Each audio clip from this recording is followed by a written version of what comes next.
Manchester United sedang mempersiapkan rencana besar untuk menjaga kebugaran pemain mereka menjelang akhir musim yang padat. Setelah meraih kemenangan 3-0 atas Leicester City pada minggu lalu, tim besutan Ruben Amorim tidak akan bermain lagi hingga 1 April ketika mereka bertandang ke Nottingham Forest di Premier League. Dengan jeda internasional dan jadwal yang padat di bulan April, Amorim memutuskan untuk membagi skuadnya menjadi beberapa kelompok untuk memastikan semua pemain dalam kondisi terbaik. Amorim menjelaskan bahwa beberapa pemain seperti Mason Mount dan Toby akan fokus pada pemulihan kebugaran. Sementara itu, pemain seperti Harry Maguire, Kobbie Mainoo yang sedang pulih dari cedera akan berusaha kembali ke tim utama untuk membantu tim dalam pertandingan-pertandingan penting di akhir musim. Beberapa pemain lain akan diberikan waktu istirahat lebih lama dari biasanya untuk memastikan mereka siap menghadapi tekanan di bulan April, di mana mereka punya jadwal yang padat. Amorim juga memberikan kesempatan kepada pemain muda seperti Harry Amos untuk tampil di tim utama. Pemain belakang kiri itu telah menunggu hampir 8 bulan untuk melakukan debut kompetitifnya setelah tampil impresif dalam tur pramusim di Amerika Serikat. Kan bahwa pemain muda seperti Amos harus memahami betapa beruntungnya mereka bisa bermain untuk Manchester United dan memanfaatkan setiap kesempatan yang diberikan. Dengan rencana kebugaran yang matang dan pemulihan pemain cedera yang sedang berjalan, Manchester United berharap bisa menghadapi akhir musim dengan performa terbaik. Manchester United juga bersiap melakukan perubahan pada lini serang mereka. Tim ini berusaha mencari sosok penyerang nomor 9 yang benar-benar mampu mencetak gol secara konsisten. Satu nama yang muncul dalam radar mereka adalah Victor Osimhen. Selain Victor Osimhen, ada beberapa pemain lain yang menjadi target incaran Manchester United. Satu di antaranya adalah penyerang Sporting Lisbon Victor Gyökeres yang dianggap sebagai pilihan yang tepat untuk klub tersebut. Pemain ketiga yang menarik perhatian adalah Hugo Ekitike, striker dari Frankfurt. Ketiga pemain ini diharapkan dapat memberi kontribusi yang signifikan bagi skuad Manchester United ke depannya. Bruno Fernandes memberikan respon yang elegan terhadap kritik tajam Roy Keane setelah kemenangan meyakinkan MU atas Leicester City pada Senin dini hari. Gelandang asal Portugal itu kembali tampil gemilang di King Power Stadium dengan mencetak 1 gol dan 1 assist dalam kemenangan 3-0 Setan Merah. Kendati menjadi satu di antara pemain terbaik MU sepanjang musim ini, Fernandes tetap mendapat kritik dari berbagai pihak termasuk legenda klub Roy Keane. Pada akhir Februari lalu, Keane melontarkan kritik pedas terhadap para pemain MU, menyebut mereka sebagai penipu. Ia juga secara khusus menyoroti Fernandes mempertanyakan kepemimpinannya di lapangan. Setelah laga melawan Leicester, Fernandes ditanya apakah kritik yang diterimanya memengaruhi secara negatif atau justru menjadi motivasi. Ia secara langsung menanggapi pernyataan Keane, mengakui bahwa kritik tersebut memang tidak menyenangkan, tetapi justru memacunya untuk tampil lebih baik. Seperti yang saya katakan, saya sangat menghormati Roy Keane dan saya menerima bahwa masih ada banyak ruang untuk perbaikan dalam permainan saya, kepemimpinan saya, dan segala hal yang saya lakukan, bahkan dalam kehidupan pribadi saya, ujar Bruno Fernandes. Beralih ke transfer lain, Manchester United dikabarkan tengah berupaya mendatangkan winger Barcelona, Raphinha dengan tawaran mencapai 70 juta euro atau sekitar 58,9 juta pound sterling. Jika transfer ini terwujud, dampaknya bisa menghambat rencana Arsenal untuk merekrut Nico Williams, winger muda berbakat dari Athletic Bilbao.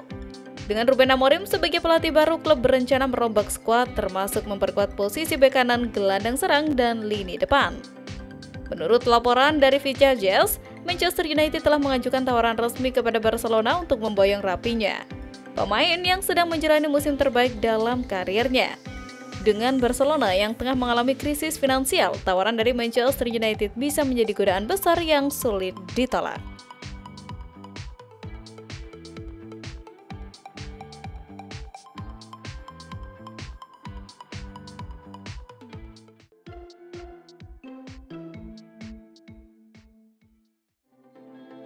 Aiden Heaven makin menjadi sosok kunci dalam kebangkitan MU. Tetapi cedera yang dialami gelandang 18 tahun itu berpotensi membawa masalah bagi tim dalam waktu dekat.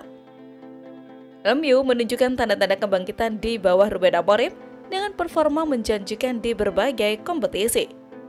Satu di antara pemain yang mencuri perhatian dalam periode ini adalah Aiden Heaven, bek tengah muda yang baru berusia 18 tahun, tetapi telah menunjukkan kedewasaan luar biasa di lapangan.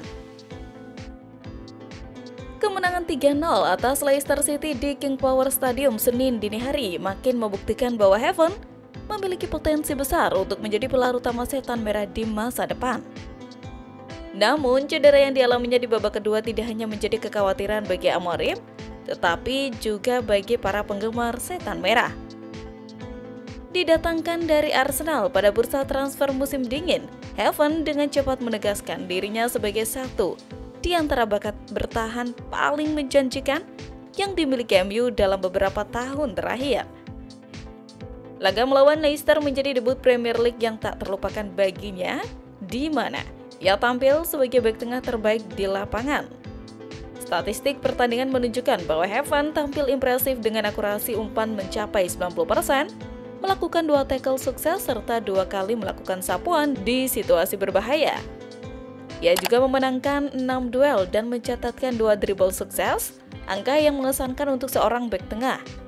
Tak hanya kuat dalam bertahan, Heaven juga menunjukkan kepercayaan diri dalam menguasai bola dan membangun serangan dari belakang. Dengan 53 sentuhan bola dan 2 umpan panjang akurat, ia membantu MU mengendalikan jalannya pertandingan. MU perlahan kembali menemukan bentuk terbaik mereka setelah awal musim yang tidak stabil. Di bawah besutan Ruben Amorim, tim mulai membangun lini pertahanan yang lebih kukuh dan Heaven menjadi satu di antara elemen penting dalam proses tersebut. Dengan Lisandro Martinez dan Leny Yoro masih absen karena cedera, Heaven menjadi satu-satunya bek tengah berkaki kiri yang tersisa dalam skuad. Kendati baru berusia 18 tahun, ia telah menunjukkan kemampuan membaca permainan dengan baik, mengambil keputusan yang tepat dan tampil dengan ketenangan luar biasa. Dalam laga melawan Leicester, Heaven tidak hanya menjalankan tugasnya dengan baik, tetapi juga beberapa kali menutupi kesalahan rekan setimnya yang lebih berpengalaman, terutama Victor Lindelof. Pada satu momen di babak pertama setelah Lindelof melakukan kesalahan dalam mengantisipasi bola, Heaven melakukan 2 penyelamatan beruntun untuk menggagalkan peluang berbahaya lawan.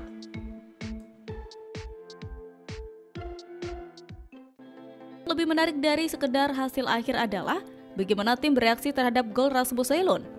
Sesuatu yang menurut Samuel mencerminkan titik balik dalam musim mereka.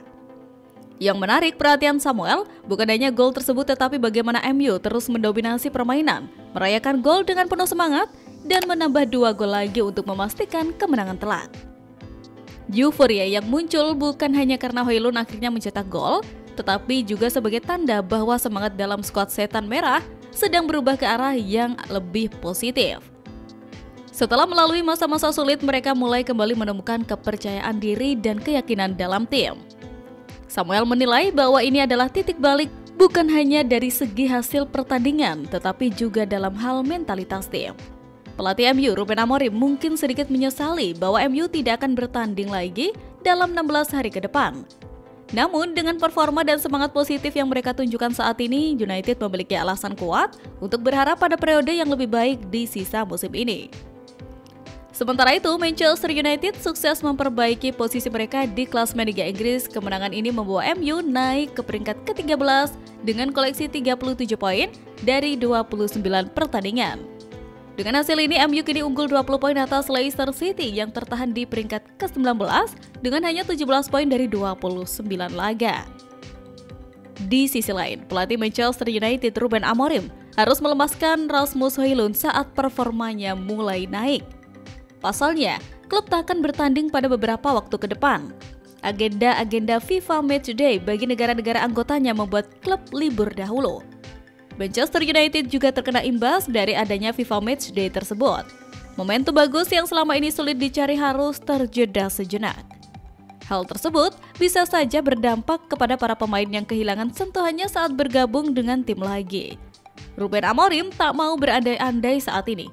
Ia hanya ingin menatap apa yang ada di depannya. Mau tak mau, ia harus ikhlas melepaskan para pemainnya kembali ke negara masing-masing untuk tampil di FIFA Matchday. Termasuk, ia harus merelakan strikernya Rasmus Højlund untuk kembali ke Denmark.